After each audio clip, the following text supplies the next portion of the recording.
Sure. Oh, man. It didn't go through. All right. Not bad.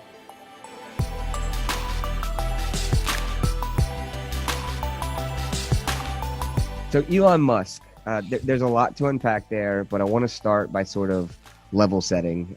So can either of you sort of define his brand for us?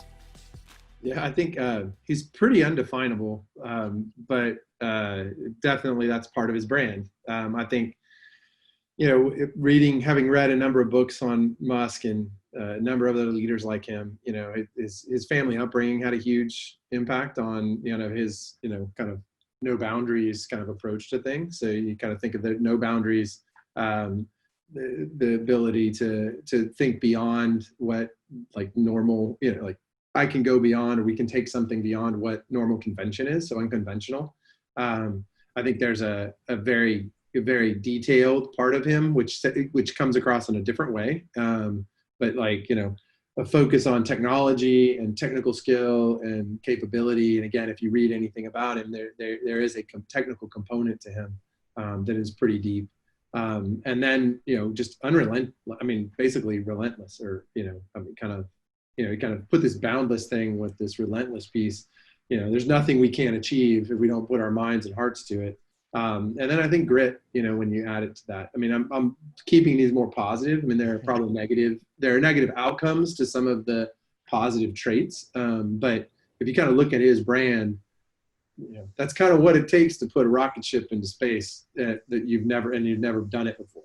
So those are kind of key qualities I would think if we were doing a brand pyramid for him, Cynthia. I think that would be kind Agreed. Yeah, it's the type of personality that takes on the automotive industry, tries to shake it up and succeeds.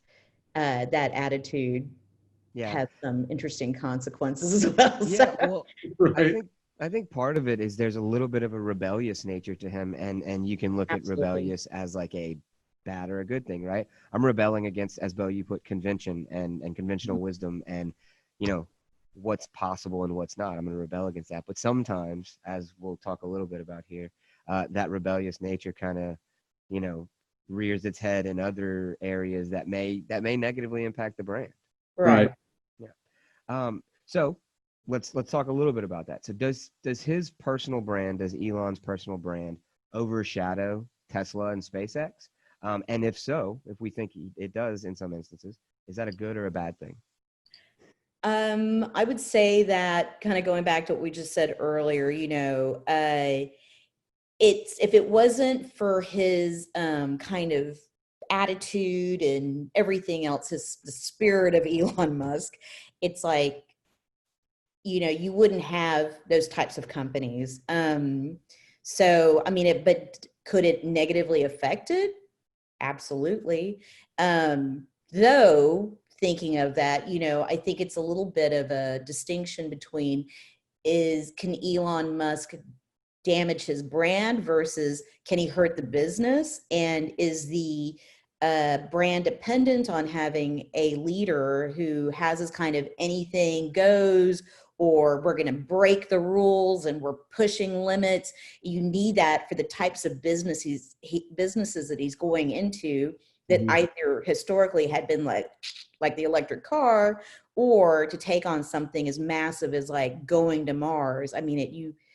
You need a little something extra, to get to that point. So yeah, as my teenage daughter would say, he's so extra. Yeah, he I is think extra. I think that's a big part. If you look at like the brand studies we do, we ask the question, if your company were a brand, who would it be? Technology companies historically for us, there would be the Bill Gates or the Steve Jobs. Steve Jobs was one that was constantly brought up, right? And what we're hearing more when people say that we're hearing less of Steve Jobs, obviously, because his persona has been out of the spotlight for a number of years now since he's passed. But Elon Musk, is becoming that symbol, of somebody that can do something, or an organization, or driving an organization to incredible things or incredible heights.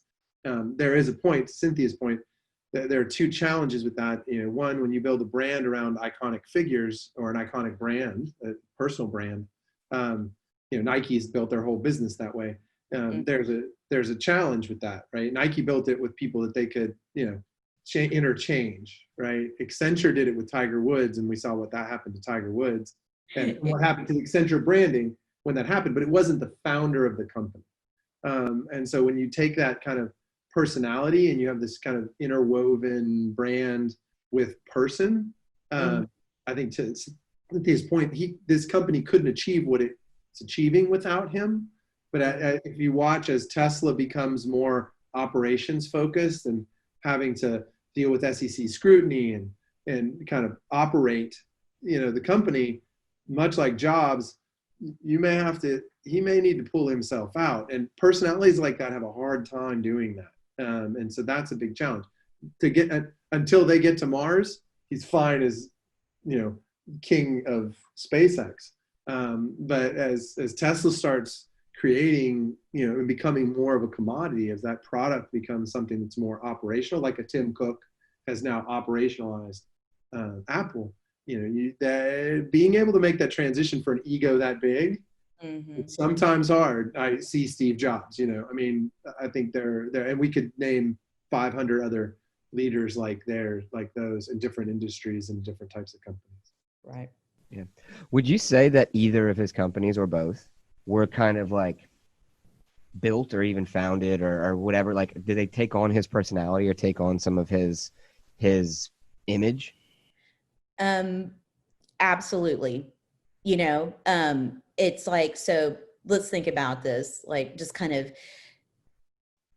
the root and the development and the growth of those businesses and the dreams behind them are tied into exactly what's kind of rolling around in Elon Musk's head. Sorry, I'm tongue tied today. But you know, it's like think about PayPal, what that's turned into. You know, you think about Tesla, and then SpaceX, and then now, you know, Solar City, and you know, Neuralink. And for those businesses, and for those businesses to flourish, you have to have a leader that has a vision, that it goes beyond what people like would say, like, this is uncommon, this is doomed to fail. He doesn't care. He puts the money behind it. He invests in the crazy ideas that a lot of other people be like, I'm not doing this. Right. He is willing to take risk and like absolute failure and turn it into a win. And, you know, it's like, if you see, for example, like for SpaceX, you know, it's like those rocket ships, like how many times they crash trying to re-land on Earth. And the thing is that if it had been anyone else, I think they just would have been like, you know what, this is losing. We're just flushing money down the toilet. This is never going to work. If it wasn't for him, those businesses wouldn't have been successful. But also in the end, ultimately, it's that attitude that creates the brand. And, you know, going back to what Bo was saying, that it's like, you know, historically, if you look at figures, like, we're just going to focus on Steve Jobs because, you know, I think it's a well-known and a common reference point. But it's like, if that CEO doesn't have the vision, that's an issue. But the other thing too is ultimately that person infuses almost like their DNA into the company and into the brand. So it's like, now you would imagine that every employee that goes into one of these companies where he's like that major leadership, they kind of have to be living that brand too. They've got to have that attitude. And I can only imagine, you know, what the expectations are on any of those employees. So, right, and I think that's the hard part, right? And you kind of heard that with the Steve Jobs, you know, like expectations are so high. The Last Dance, you know, Michael Jordan, you know, the expectations of working with someone who just transcends any kind of reality. I mean, like, oh yeah, I'm going to make a car company. Oh yeah, I'm going to put a rocket in space. Oh yeah, we're going to Mars. I mean, oh yeah, we're going to create solar, you know, now we have to be careful with this because you know, they can't seem to get it done, but we're going to create solar shingles. You know, I mean, anybody that's going to do that, you know, it's hard to live up to their expectations. And then as it scales, you know, it's one thing when you're Michael Jordan with a band of 12 other people, you know, or 13 other people. It's another thing when you're one person managing hundreds of thousands. I think, finding 100,000 people that have that same ethic and that same drive and the same, like, Katie bar the door until we get to Mars, you won't see me. I'm just going to eat Snickers and play video games and, focus on this.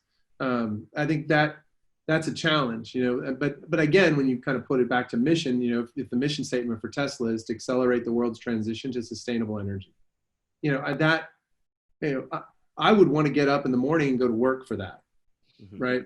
And if it were purely, and this is what I think leaders, sometimes iconic branded, very kind of personally branded leaders sometimes have a hard time with, is that if it's all about them, that can fizzle out after a while. Steve Jobs wanted to put a computer in everybody's hand. I mean, he wanted to give them access to information. He wanted to make their lives better and more efficient.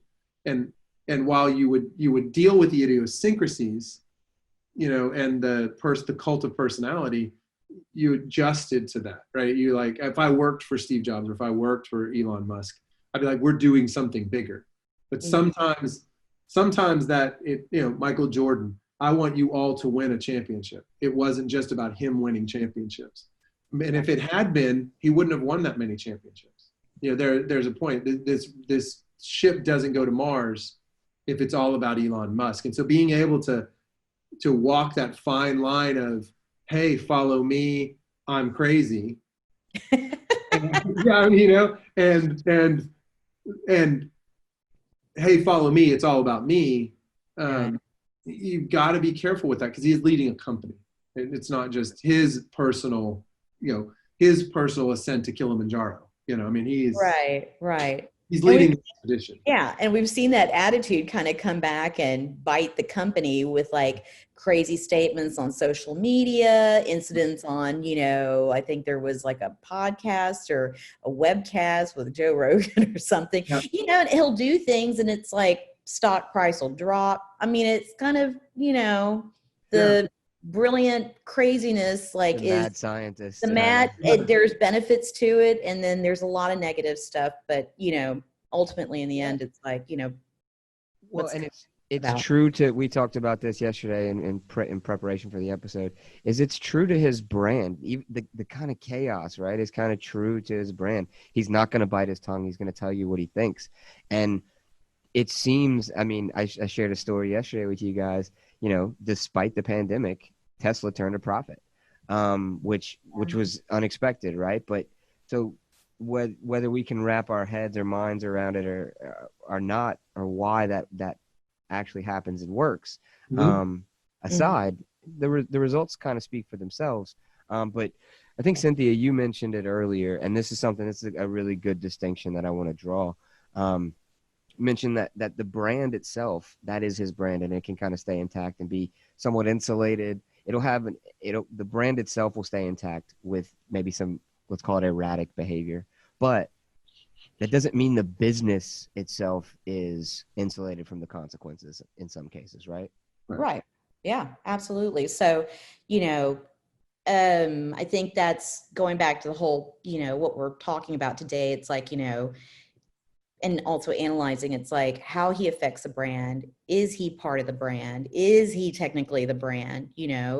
And it is an issue, and it's like, should you ever depend on one single person to represent your company?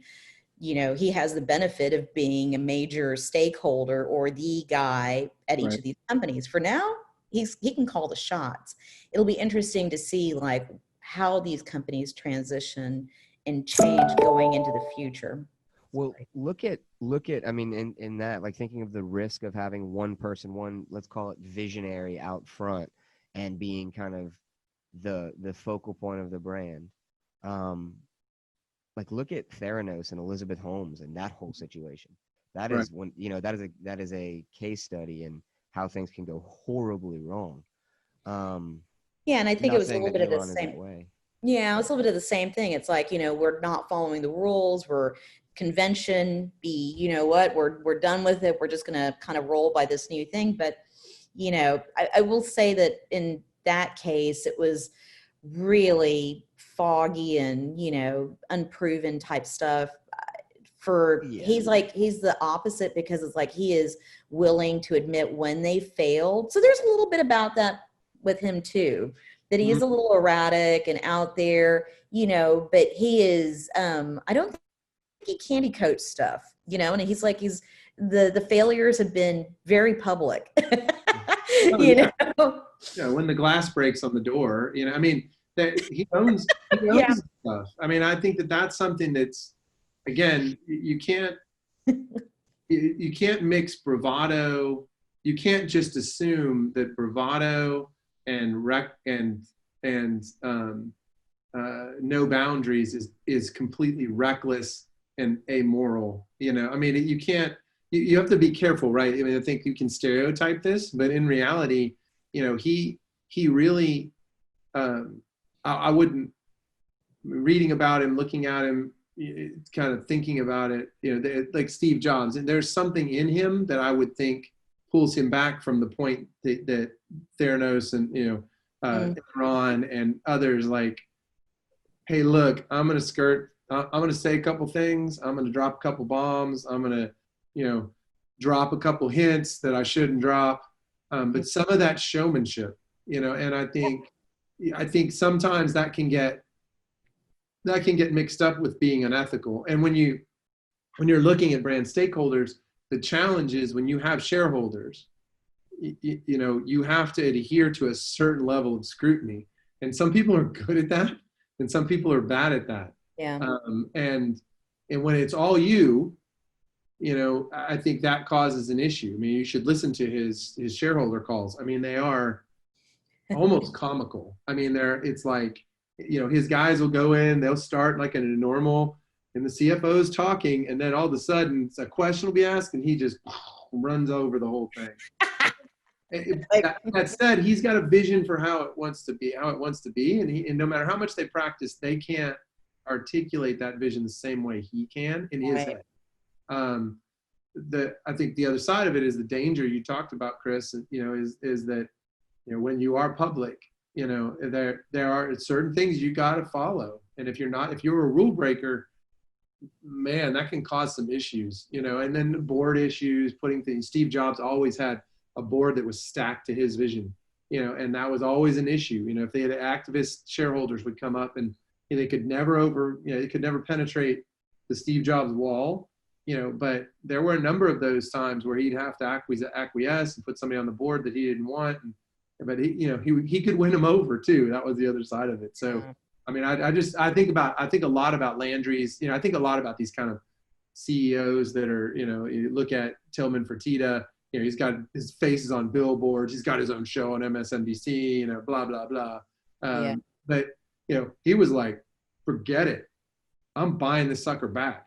You know, because he wanted personally to be the brand. And I think that's different. And this is one that can get in trouble as a public company. You know, that ego is so big. Yeah. And not knocking him, but like, I want to control it all. You know, forget this shareholder stuff and this board stuff. I would rather go without somebody else's money, and I would rather call the shots. Right. And that's where a person like Elon Musk on the, you know, it like walks a fine line. Whereas, you know, whatever you think about Tillman Fertitta, you know, respecting him for saying, look, I don't want to be controlled. I want to do this. You can still get in trouble, but, you know, the SEC is not going to come down on you. But you're also not beholden to shareholders. And that's a different brand audience that you have to consider when you're public. Yeah. So I want to switch gears just a tad here. Bo, you talked about Elon's showmanship, and Cynthia, you mentioned, you know, some of his kind of colorful antics and things like that. I have a quote here. I won't read it verbatim, but basically Elon says he hates branding. He thinks it's like a hoax, and he thinks it's, you know, the verbatim quote I will say is, he says brands suck. So I'm like, where's my button? My yeah, do you agree with that? Or do you think, excuse me, let me rephrase. Do you think he believes that? Do I believe if Elon Musk thinks that brand doesn't matter and it's BS? I just, sorry. I feel like he is a very sharp, savvy businessman, and he knows exactly what it means. And, I think everybody saw the launch where the SpaceX launch and a Tesla car was a payload and it's on its way to Mars. Yeah. And it was all over TV with that Tesla logo smack dab in the middle of that darn dash cam. And I'm like, he knows what it is. And so it's like, be like, that's non-existent, um, yeah, no, he's a showman, and he knows exactly what he's doing. So I Right. think that in the end, ultimately, I mean, it must be interesting, like having to manage his brand and his marketing department. And, he's probably applying the same type of thing and like unleashing them, like do something extraordinary. I would Right. imagine they get the same kind of thing that the engineers get and the people on the floor making the cars or the rocket ships are getting. And you see it. So it's like, I think if that wasn't a part of the brand that he claims doesn't matter or that he hates, then you wouldn't be getting these like, crazy, shocking promotions or even like seeing that logo as much as you do. So any one of them. Yeah, I think adding one quick thing, I think you don't own your brand, you manage it. If you don't manage it, your customer owns your brand. Yeah. And if you provide an outstanding product that's interesting, then it brands itself. Yeah, I mean, I think that if I were to restate in a more diplomatic way, which he's pretty irreverent at times, that I would hope and assume that that's what he's saying. I would call BS like Cynthia. I mean, he is managing his brand. Hopefully, he's doing it thoughtfully, because if the not recklessness, if the wildness, kind of wild westness of his brand isn't well thought out, and when I say that, maybe not contrived or planned, and that's probably what he's talking about, then he is the luckiest individual in the world, because you don't step in as many cow patties as he has without having kind of thought through what's going to happen after stepping in the cow patty. Right. So I think they may not use traditional media to manage their brand, much like Starbucks, much like Apple forever didn't advertise, and their advertising is so product focused, simple. But sometimes people conflate brand with media and promotion, and while he is a showman, he doesn't use the traditional media channels for promotion, and I think sometimes people confuse those two things. Yeah. So I want to ask you guys, speaking of brands, how do Tesla and SpaceX kind of relate to one another in terms of a brand, right? Like, are there shared values and shared goals? I don't know if that's the right objectives. Like, how do those two relate? So I guess you have to take a step back and just look at like what the companies are trying to achieve, which is this like breaking the rules, and doing things that everybody else was either said couldn't be done or whatever else. But, for that reason, I think both of those brands have to have that component of fearlessness in them, and that it's like, not that it's limitless, but that might be part of it, and it's like with Elon kind of, like I said earlier, kind of his DNA is in the company. I mean, they're both completely interrelated, and they're both taking on two industries, those two companies that had either one been dead in the water for a long time or two really, really struggling, in the United States. So, well, I think if you look at they are definitely related through him, right? Mm-hmm. I mean, you could be like, oh, they're both vehicles that take people a certain place. Sorry, my monitor just dropped me. That's okay. We can still hear you.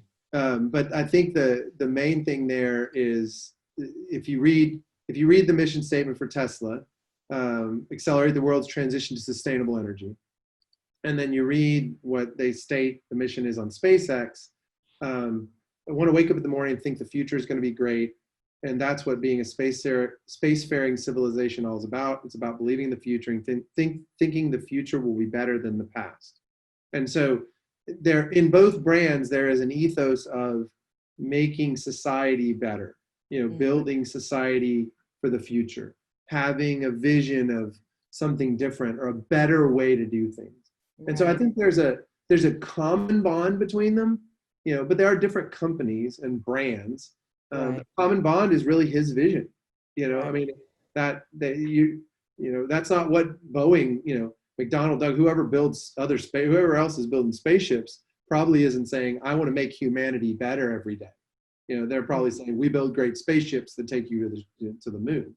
The GM's going to get cars and vehicles that move you from one place to the other. I mean, they don't have this mission and brand and stuff. Isn't, we're improving civilization. We are taking humanity to the next level. I mean, that's pretty exciting. And that's why people reimagining our world or how we live. Right. Yeah. Much more impact on the world. It's inspirational, right? To your point, it's inspiring not only your investors, not only your consumers, but also inspiring those people that come to work every day.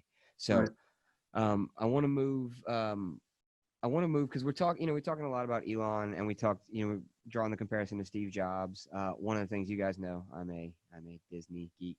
So when I think about a brand that's inextricably linked to its founder, I think about Walt Disney. So all of them, with the exception of Elon, because Elon's still very much there, all of those folks have had to transition to life after the founder, after the visionary has either passed on or retired, whatever it may be. Right. So to varying degrees of success, you would say that, Apple, for example, if we talk Nike, that's another one that has continued success. Walt Disney's continued success. How does a company do that? How does a brand do that? And specifically, I mean, if we can talk a little bit in the case of Elon Musk, Tesla, SpaceX, excuse me. How do you make that transition, or what are maybe some of the things to look out for as you're making that transition? I think you have to be, I think you're right. I mean, the transition from Steve Jobs to Tim Cook, I mean, if you look at that, like that was kind of forced, right? Steve Jobs is sick. He goes through being sick one time. Cook helps, gets his test run, gets better, things go, gets sick again, has a period of time knowing that he's going to take over. I mean, who's second in Elon Musk's, no, we didn't really know much about Tim Cook either, but, who's second in Tim's, who's second in Elon Musk's, realm. And I think Walt Disney Company, and they kind of ran through that too. I mean, he was such an iconic leader for that brand and was the visionary. I mean, right. Who would have thought, swampland in Florida, right? But I mean, I do think that leaders need to be continually thinking about that, because I believe in 2 to 3 to 4 years, Tesla is going to be not a commoditized, but an operational. I mean, they're going to be operations focused company. They're going to be a cash cow like Apple is now. They're going to have more peers than, Right. Elon Musk is not meant to run that company. He's the visionary. Yeah. And so, and that's a shame, right? I mean, it's a bummer. It's hard for the entrepreneur founder, to be able to have the self-awareness enough to go, I'm not good at this. Mm-hmm. I'm gonna go become R&D for this company, mm-hmm. or I'm gonna step out of this company and go put rocket ships on Mars, and we're gonna let it run. Or put microchips in people's heads, which is like, that's where, he's investigating that stuff as well. And, so it's like, I think he's got a bigger fish to fry, and it's like, if he can establish Tesla, and it's like, that's one arm of the future and SpaceX, that's another arm, and Solar City's another arm. You know, you could theoretically say that he could gather up all of these technologies and he's really working towards something bigger, which might even be establishing a civilization on Mars or the moon or something, which, you know, with like space, you know, a lunar base or you never know. You can't get oil. You can't get oil to Mars. Wonder if you can get oil on Mars. So if you can't do either, you're gonna have to use solar. I mean, it is pretty interesting how all this can work together. And it's like all that stuff could stitch together. So, you know, it's like, oh, Solar City. It's all in the sun. Yeah. I need petroleum, you know, that's probably where he's going. So I think he's got bigger fish to fry. Well, one of the things, Bo, that, and we're getting towards the end here, but you know, I found it interesting is you're talking about, you know, Elon is not cut out to, he's not cut out to run a cash cow, right? And the reason why is because that does not align with his brand. His brand, his personal brand, is to, you know, see the impossible and take that as a challenge, and to go and push the boundaries of things, and to, you know, move fast, break things to the extreme. So I think to kind of tie the whole episode back together, it's like, you know, your brand is ultimately going to dictate, you know, what you should be doing, and the things where you will exceed and excel in life. And for Elon Musk, that has been, to Cynthia, you mentioned it, in these industries that have maybe either stagnated or have historically, you know, had some challenges, where Elon says, you know what, everybody else has failed there, but I'm not going to fail. Watch this. And so I think that's an important piece, is like, you know, staying true to your brand, you know, chasing your white whale, not to your peril, but chasing that and following through on those kinds of things. So Cynthia, I want to go to you because it looks like you have something else to add. I was going to say, you know, if you open big, you know, he's been talking the talk, he's got to walk the walk. So, you know, it's like if he had come out and kind of established these brands and even his own personal brand, and then, you know, just kind of took it easy and, you know, said, well, I've achieved this success, I'm done. Then it's kind of a let down, you know, but it's like, as far as his personal brand goes, he's living it, you know, because he keeps on pushing and he's not stopping. So I think that's, you know, he's true to himself. He's a passionate person, he's a dreamer, and he's making it a reality. You know, again, the path may not be smooth, but, you know, and then I think the same has to go for every one of those companies. It's like at some point they will be a cash cow, but they've always got to retain this curiosity and ability to continue to, you know, not be fearful of the research, the mistakes, and a lot of that stuff. So, you know. Yeah. All right. Well, I think that's it for today's episode. I really appreciate you guys taking the time. I hope you guys enjoyed it out there. This was fun for me. So, Bo, Cynthia, thank you. We'll catch you next time.